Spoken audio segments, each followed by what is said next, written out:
is more efficient than moving forward together. It's not. Moving forward alone isn't more efficient. When you come from a privileged background, and I'm going to be honest and say that that's exactly where I come from. I went through college on my own. I went through university on my own because I had the privilege to do so. My parents supported me on my education, and they granted me freedom in creating my own life's vision, my own life's path. And I find myself here today, but what I realize is that I wish I had been doing what I'm doing right now since then. So moving forward on your own with the intention of coming back is not more efficient or effective than moving forward together.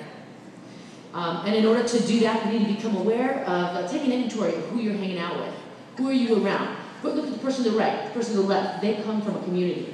And that means when we come together, we create a stronger power. So that's number one. The second myth is that educational platforms like classrooms, campuses, and districts are inappropriate places to talk about these things. That is a big lie. That is a lie I believed for a very long time. But as an educator in my classroom, I take the responsibility of creating a respectful atmosphere, a safe atmosphere for people to have intellectual and social and emotional and mental exchange. What better place to talk about politics, justice, equality?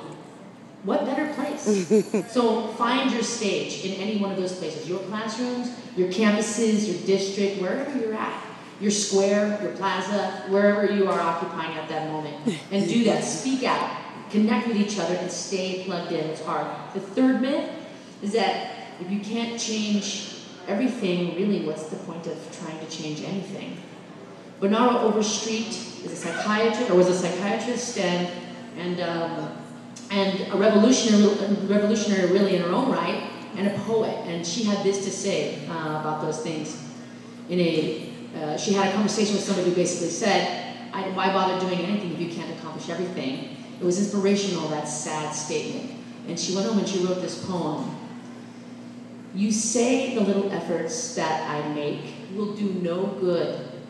They never will prevail to tip the balance, or the scale where justice hangs in the balance. I don't think I ever thought they would, but I am prejudiced beyond debate in favor of my right to choose which side shall feel the stubborn ounces of my weight. Let's make that choice. Let's cast our stubborn ounces. That's my vision for me, and I commit that to you. Woohoo! Yeah, baby.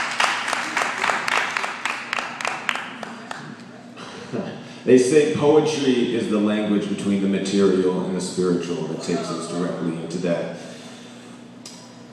You wonder how to build a revolution. You start with education. Put it into elocution. That's a dictionary word for you. I'm sorry, go on, baby, that's good. This language system doesn't tell us how to smell illusion. The war is evolution. The war is evolution. So, it was mentioned briefly, we're at a very, very unique point in human history. Technology is changing everything. We have this big push for artificial intelligence, and that is coming up against our natural intelligence. The human brain is the ultimate technology. The social science to support this and prove this is right here. Consciousness of the heart, emotional intelligence is the method. In our society, the voiceless, women are the guides. I'm just gonna keep it real right there as a man. We're really good at reason. Intuition we really gotta work on.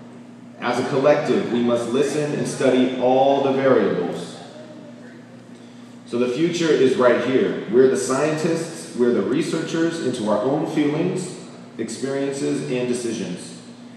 And that is the ultimate gift of free will.